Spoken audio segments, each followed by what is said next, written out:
বিবিদেরকে বিশ্বনবী শ্রদ্ধা করতেন। বিশ্বনবী বলতেন হুব্বিবা ইলাইয়া মিন দুনিয়াকুম সালাস, তোমাদের দুনিয়ার তিনটা জিনিস আমার বড্ড ভালো লাগে। এক নম্বরে আতিব, আতর মাখতে ভালো লাগে। দুই নম্বরে নেশা, নারীদেরকে আমার ভালো লাগে। তিন নম্বরে কুররাতু আইনি ফি সালাত, নামাজে দাঁড়ালে আমার ভালো লাগে।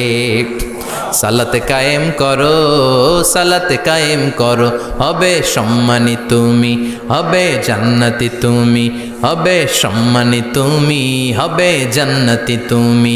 দিবে কাল হাসরে শীতল ছায়া আরশে আজিম। রব্বিয়াল আলা, রব্বিয়াল আযীম, রব্বিয়াল আলা, রব্বিয়াল আযীম। সুবহানাল্লাহ পড়েন। তিনটা জিনিস বিষ্ণু পছন্দ করতেন। আত্তিব মানে পারফিউম, উতুর।